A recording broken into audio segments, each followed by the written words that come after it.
Socialism never took root in America because the poor see themselves not as an exploited proletariat, but as temporarily embarrassed millionaires. Trump is the new Adolf.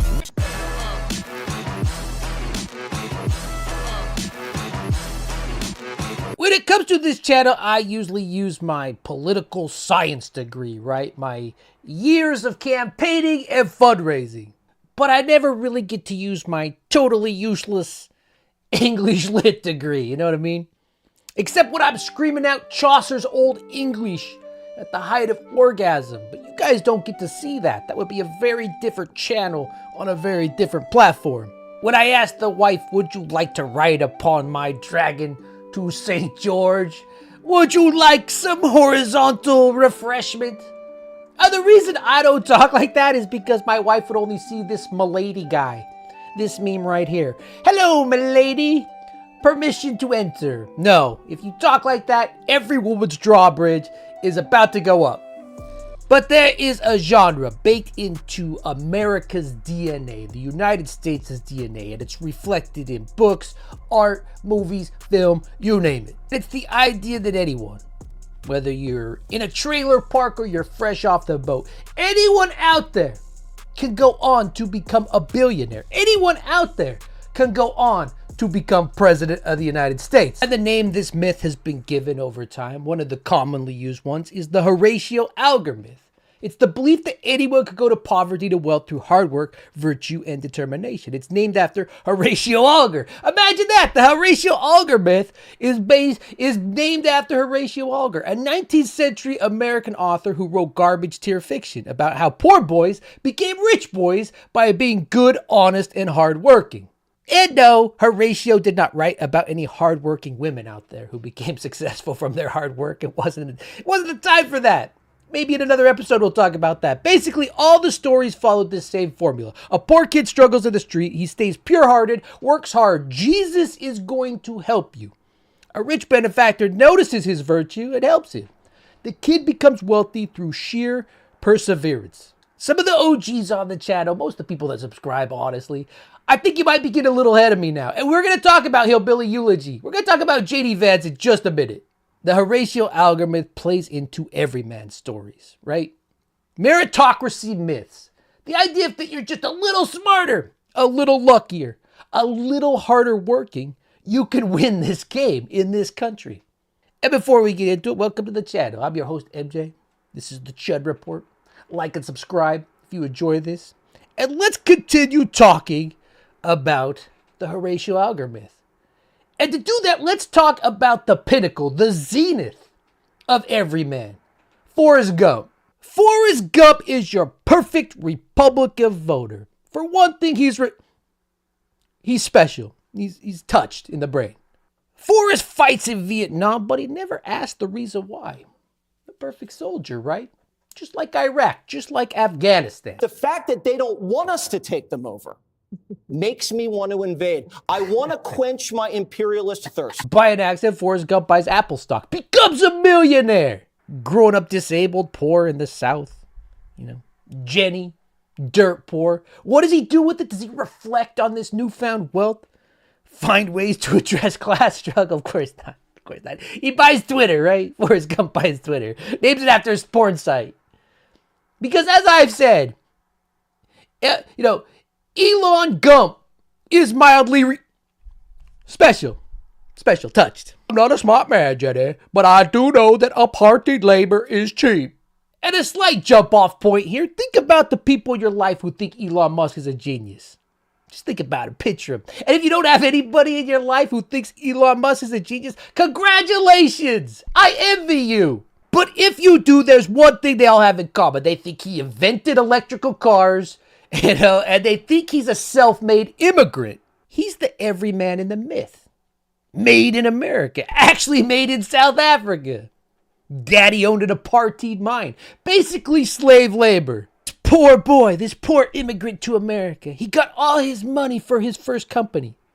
His first company wasn't Tesla. His first company wasn't SpaceX. His first company was called Zip2. He got all his money, just like Biggie Smalls, selling ketamine in the street.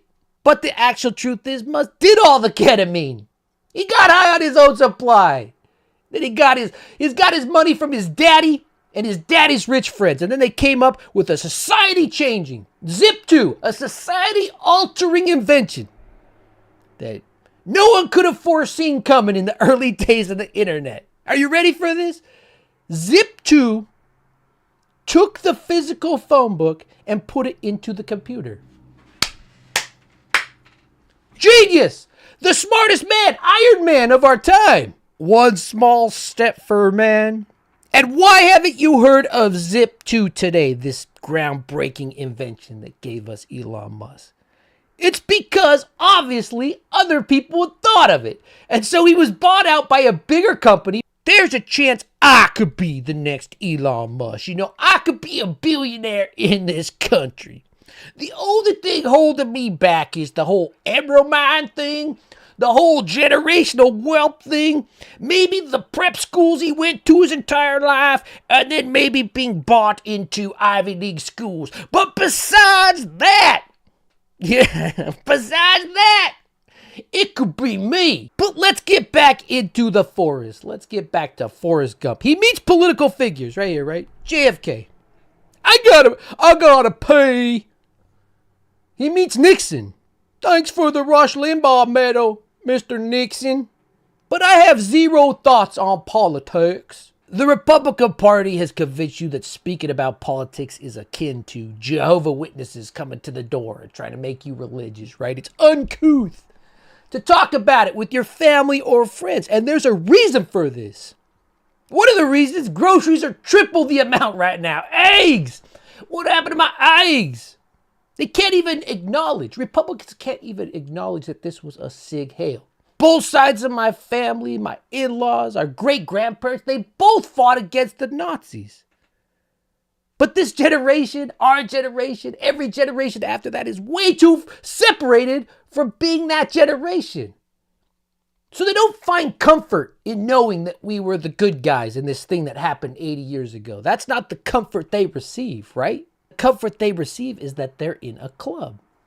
You know? Once again, John Steinbeck quote. Socialism never took root in America because the poor see themselves not as an exploited proletariat, but as temporarily embarrassed millionaires. From personal experience, friends, family. These people think that it's only a matter of time before they're invited into this club. The more delusional ones think they're already in this club. Especially, all it takes, if Elon Musk or one of his cronies around you ever retweets you, they think they're in this club. And like the Republican Party, Forrest Gump demonizes movements that actually try to change things. I would never hurt you, Jenny. I know you wouldn't, Forrest. There's a reason for that, right? The anti-war movement. It's portrayed as chaotic and full of abusers. Jenny's getting abused by the anti-war movement after being abused, by her father. Black Panthers, they're showed as aggressive, unhinged. The civil rights movement is completely sidelined. Sorry I had a fight in the middle of your Black Panther party. This is a message. This plays into this myth. This is a structure for story. This is a structure that they knew this movie would work. This movie would win Oscars. This movie would make millions because it taps into a lie we've had from our inception that makes this country keep going. Jenny has the audacity to leave her abusive childhood behind in the deep South, right? Jenny thinks she's better than us. And set out into the scary liberal world. And what happens to Jenny for having that audacity? For thinking she could do that? She gets AIDS. And it's not even the good AIDS. Like Magic Johnson AIDS. It's the old school AIDS that takes you out. It's not the half-blown AIDS. Jenny gets the full-blown AIDS for her evil ways. Then she comes home. She's like, yeah, this is your kid. Sure, Forrest. He's like, are you sure it's my kid, Jenny? Yeah, just take it. I dared to be independent. I dared to not stay here in the South and settle down with a mildly special man, special person. So, Forrest, I have to be punished. I'm just going to walk over here, grab some of your shrimp, eat it, and then die. Raise our kid. With Forrest Gump to every man, through hard work, you will get where you're going, right? He walks into a Black Panther meeting like a confused toddler here, right? And this is Jenny's abusive anti-war boyfriend. They had to make him abusive because he's against the war. The message is clear, right? These people are bad. They're too radical. They're violent. But let's compare that to what was actually happening around there. Just as reality versus myth, right? Let's compare that to Fred Hampton, the real-life chairman of the Chicago Black Panther Party. If there's one thing Tim Walz showed us, who? Tim Walz, you guys remember this guy? If there's one thing he showed us, Republicans hate it when children are fed. And that's exactly what Fred Hampton did. He created a free breakfast program, feeding thousands of kids that were ignored by the government, right? He didn't just talk about problems. He organized solutions. He built multiracial working class coalitions, uniting Black, Latino, and white poor communities to challenge capitalism and police brutality. This was in the 60s, before cell phones were capturing it all. Fred Hampton had the audacity to take on what was really going on, what's still going on. Not a race war. Not a race war that they create, the people in power, but a class war. And what did he get for it? Besides, being portrayed as an abuser in Forrest Gump. What did he get for it? He got the Jenny treatment. The FBI literally assassinated him in 1969, right? And this is what Forrest Gump erases. This is the message. It tells you activism is a waste of time. It's what Jenny spends her life doing. And if you really want to make it in America, one tip they don't want you to know. If you really want to make it in America, just keep running. Don't ask questions. Just keep running across the United States mindlessly. It's propaganda, and it's the worst aspect of the American dream. And people ate it up. I ate it up as a kid. What the hell did I know as a dumb kid, right? You can be a millionaire. You can bang that girl that doesn't like you if you eventually just keep pushing. Just keep, she'll eventually let you. You'll wear her down if you just be a sex pest. You could have a shrimp-eating franchise, as long as you keep your head down and you fight our wars. And at this point, you might be saying, I don't know, MJ. I don't know. I feel like you've been carrying these Forrest Gump opinions around for a long time, a lot longer than 10 years. I feel like you've been carrying these around. And now you're just taking the opportunity of the fall of the longest standing continuous democracy in history. You're just taking this opportunity of the oligarchy stripping away all the pillars of the republic, to air your grievances about this movie. And to the people that may say that, I say to you, yeah, maybe. Yeah, I can see that. But Forrest Gump is not just a movie. It's the Republican mantra since Ronald Reagan. Movies, books, stories, culture, everything like that has made people believe they are on the same playing field as those who control them. Guess what? QAnon Annie out there? You could do the same. It'll probably happen to you. You'll probably stumble into a stock and one day be invited in this club. You know what I mean? And honestly, it works because for over a decade, millions of Americans tuned into this, The Apprentice. And they watched the biggest lie. Okay, maybe not the biggest. Maybe I'm being sensational now. One of the biggest lies in television history. Donald Trump pretending to be brilliant, ruthless, a business Mongol. Maybe a Mongol. But that show, in reality, I feel like I don't have to go over this, but I'm trying to tell you. I'm trying to tell you about this myth. These people saw this. They thought they were like Trump. I would be that same way. Look at that self-made man in New York City. Hardest city to make it in. Trump was never self-made. He was born rich. His father bailed him out countless times, man. His business were failures. I feel like they gloss over it, like they can't see it. Like, what's that movie with Rowdy Piper? They Live? They pull down the glasses. Oh, and then they put them back up. Oh, the casino. The casino's actually still open. He is a genius. All right, here's another one. Like Elon Musk, he is good at something. His real success was just selling his name, slapping it on things. But even that wasn't good, right? And even up to this day, even up to the election, he used being elected president to try to hawk to a girl, coin us. But those glasses, you need those glasses to see that. But none of that matters because for 10 years, The Apprentice made middle-class Americans believe they were just like him, that they could be in this boardroom, they could run a company. Just like Forrest Gump, he sold the idea that success is purely about individual effort. Just like Forrest Gump, he erased the role of privilege, luck, and connections in getting ahead. And just like Forrest Gump, he never questioned the system because he's a part of it. And the biggest con of all, he convinced working class people that they could one day be just like him, when in reality, he spent his entire life exploiting the people just like them, If Forrest Gump was real, he wouldn't be a millionaire. He'd be working a job. He'd probably be working the job Trump LARPed at. Forrest Gump would be at McDonald's if this was real life. Because real everymen don't get rich off scams and tax fraud. And real everymen don't become billionaires, from luck and daddy's money. If you made it this far, we're going to get into it. We're going to get into JD. Because that's the actual Horatio Alger success story. Hillbilly Elegy. He did it. Like JD, I'm from a small town, Price, Utah. Absolutely destroyed by meth. And now the opiates. So when JD said Trump is the next Hitler, Trump is the new Adolf. a little piece from our opening song. Yeah, we know. When JD said Trump is the opiate of the masses, I think that's a Lenin quote, right? Religion is the opiate of the masses. JD at that point was still an atheist. Peter Thiel didn't make him switch in 2018, 2019. Yeah, JD Vance, Indian wife, Indian entire family. Peter Thiel said, you're going to be a Catholic because we're going to shove you in to the next administration. But JD, an actual rags to riches story, right? And he's propped up by the administration as an example of it. To reinforce it. To reinforce the Horatio Alger myth. Bootstraps, land of opportunity.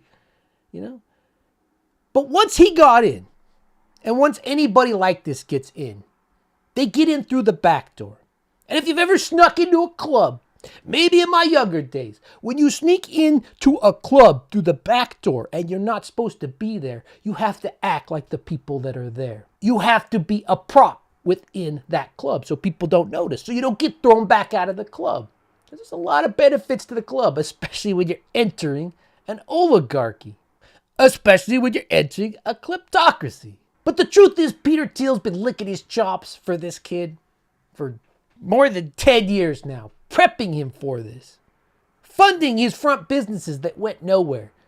Everything JD Vance has been associated with since the release of that book has been funded by Peter Thiel as a way to pay him, as a way to prep him, to give him a backstory. So maybe he's bored with it, right? Maybe it's Maybelline, or maybe it's just a complete lack of character.